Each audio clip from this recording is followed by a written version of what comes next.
সঙ্গে এই বছর যে থিম উঠে এসেছে কর্মকর্তাদের মাথায়, সেই থিম হলো বৌদ্ধ মূর্তি। কীভাবে এই থিম চিন্তাভাবনা এলো কর্মকর্তাদের মাথায়, সরাসরি জেনে নিই। প্রথমে শারদীয় অনেক অনেক শুভেচ্ছা।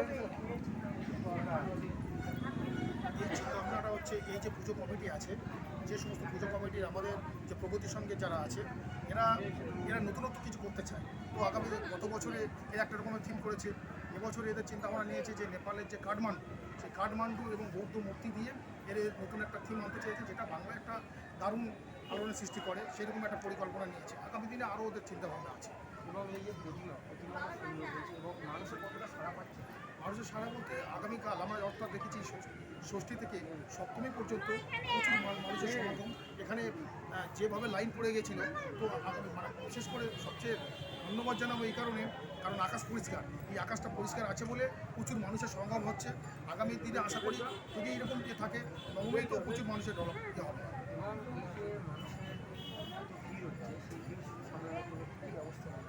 এখানে আমাদের প্রথম কথা হলো, এখানে যারা রয়েছে, এখানে আমাদের প্রশাসনিকভাবে এখানে সিভিক ভলেন্টিয়ার রয়েছে, বা আমাদের যারা থানা সমবায় কমিটি থেকে যারা আছে, বা এদের যে প্রতিসংখ্যা ক্লাবের এদের যে কমিটি আছে, তারাও সহযোগিতা করছে। বিশেষ করে প্রশাসন এবং এই কমিটির সমন্বয়ে এখানে পুরো ব্যবস্থা দেওয়া হয়েছে। বিধানসভার মধ্যে বাড়তে হবে উত্তর দিকে সেরা পুজো, সেরকম কেমন লাগছে? খুব ভালো লাগছে। বিশেষ করে এই জন্য ভালো লাগছে যে আমাদের ইউপি বিধানসভার মধ্যে এই প্রগতি সংঘ একটা সেরা একটা প্রতিমার একটা ট্রফি পাচ্ছে, এটা তো আমাদের কাছে একটা আনন্দ। ধন্যবাদ।